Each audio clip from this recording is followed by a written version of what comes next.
सुबह शाम कंपनी बाग में आते हैं बहुत से सैलानी। सुबह शाम कंपनी बाग में आते हैं बहुत से सैलानी। उन्हें बताती है ये तो कि मैं बड़ी जबर उड़ा दिए थे मैंने, कि मैं बड़ी जबर उड़ा दिए थे मैंने, अच्छे अच्छे सुरमाओं के धज्जे आपने जमा रहे। देखिए, अभी अंग्रेज तो चले गए, ब्रिटिश तो चले गए, ईस्ट इंडिया कंपनी तो चली गई, लेकिन उनकी जो धरोहर है, उनका जो प्रतीक है, वो यहाँ पर छोड़कर चले गए। बाग बगीचा भी है और उसकी मुहाने पर रखी हुई तोप भी है, पुरानी तोप। तो अब जो है उस बगीचे में जब सैलानी यानी यात्री यानी घूमने वाले लोग जब सुबह शाम आते हैं, तो सुबह शाम आते हैं तो ये तोप अपने माध्यम से कहने का प्रयास कर रहे हैं कि मैं बहुत बड़ी जबर थी, बहुत बड़ी मजबूत थी, बहुत बड़ी शक्तिशाली थी। और उस जमाने में जब आपके भारतीय लोगों ने मुझे पूरी तरह से अंग्रेजों के खिलाफ आंदोलन छेड़ने का प्रयास किया था, तो तब मैंने बड़े बड़े क्रांतिकारों को, बड़े बड़े वीरों को, बड़े बड़े सुरमाओं को मौत के घाट उतारा था। इस तरह से मैंने उन्हें हानि पहुंचाने का प्रयास किया था। इतनी मेरी जो है यहाँ पर शक्तिशाली जो है मेरी ताकत है, मैं शक्तिशाली हूँ या ताकतवान हूँ या मजबूत हूँ, ऐसे वक्तों को वहाँ पर अपने माध्यम से कुछ करने का प्रयास उस घूमने आए यात्रियों को, घूमने आए सैलानी को कहने का प्रयास कर रही है। ऐसी कल्पना यहाँ पर कवि वीरेंद्र डगवाल जी ने की है। अगली जो पंक्ति है वो इस तरह से, अब तो बहरहाल छोटे सड़कों की, अब तो बहरहाल छोटे लड़कों की घुड़सवारी से अगर ये भारी हो, अब तो अगर बहरहाल छोटे छोटे लड़कों के घुड़सवारी से यह भारी हो, तो उसके ऊपर बैठकर चिड़िया ही अक्सर करती है गपशप। कभी कभी शैतानी में वो उसके भीतर घुस जाती है, खास कर गौरन। यहाँ पर वो कह रहे हैं कि मैं एक जमाने में बहुत मजबूत हुआ करती थी, बहुत सामर्थ्यशाली हुआ करती थी, और उस समय मैंने बड़े बड़े सुरमाओं को, वीरों को, योद्धाओं को यहाँ पर मौत के घाट उतारा है। लेकिन आज जो हूँ मैं यहाँ पर यहीं पर पड़ी हूँ, और यहाँ पर मेरा मूल्य, मेरा सामर्थ्य, मेरी शक्ति कुछ भी नहीं है। तो यहाँ पर जब सैलानी घूमने आते हैं, सैलानियों के साथ जब छोटे छोटे बच्चे आते हैं, यात्रियों के साथ जब छोटे छोटे बच्चे आते हैं, तो यात्रियों के साथ ये छोटे छोटे बच्चे मुझ पर बैठकर घुड़सवारी करने का प्रयास करते हैं, मतलब मेरे मुहाने पर बैठने का प्रयास करते हैं, और वो मुझे घोड़ा समझकर जो है कि उनका खिलौना समझकर खेलने का प्रयास करते हैं। उसी के साथ जो चिड़िया हैं वो भी मेरे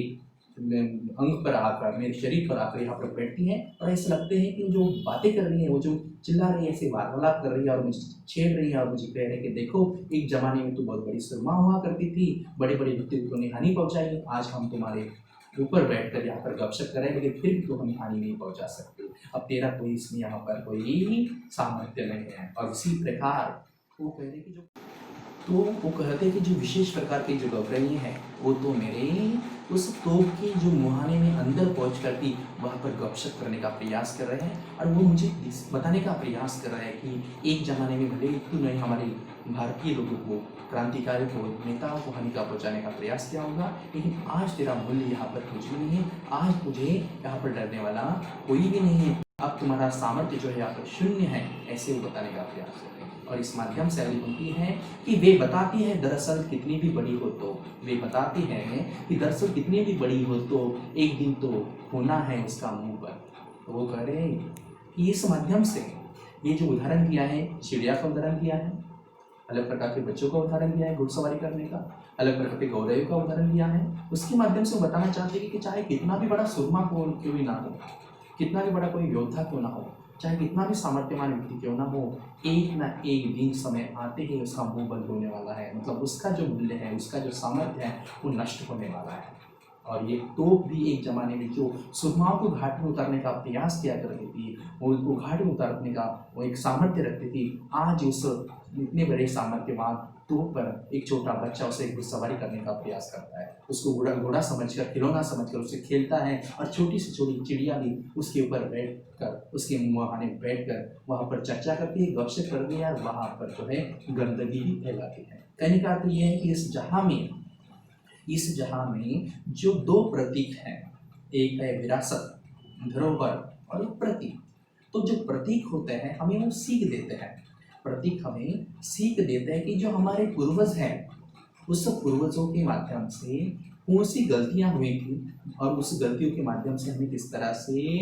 वहाँ पर आने वाले भविष्य में उसका ध्यान रखते हुए पूरी तरह से अपने जीवन में जो आने वाले संकट है उसे दूर रहना है। मतलब वो यहाँ पर संदेश देती है कि इसके बाद चाहे कितनी भी बड़ी बड़ी तोपों ने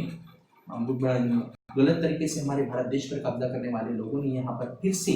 पूरी तरह से हमें हानि पहुंचाने का प्रयास किया, तो हम उसके चंगुल में नहीं फंसेंगे। और उसी के साथ ये जो बड़ी बड़ी तोपों को ये भी बताया जाता है कि चाहे कितना भी दूसरों पर आपने अत्याचार करो, अपने सामर्थ्य के माध्यम से एक दिन उस सामर्थ्य के खिलाफ जो है जन आंदोलन छेड़ा जाएगा और वहाँ पर जो है उसका मुंह बंद किया जाएगा। तो मैं कहने का अर्थ यह है कि इस तरह से ये धरोहर और प्रतीक समझकर ये समझाने का प्रयास किया गया कि एक जमाने में इस तोप ने हमारे देश पर अंग्रेजों ने जो अन्याय अत्याचार किए थे वो यहाँ पर याद दिलाता है। और दूसरी बात ये भी याद दिलाता है कि भले ही इतनी बड़ी सामर्थ्यवान तोप हो तो आज उसका मुंह बंद किया है, और वो भी हमारे भारतीय लोगों ने, और वो भी अंग्रेजों को हमारे भारत देश से खदेड़ कर हमारे भारत देश से बाहर भेज कर। और इसी वजह से ये ऐतिहासिक धरोहर तोप के माध्यम से हमें संदेश देने का प्रयास किया है।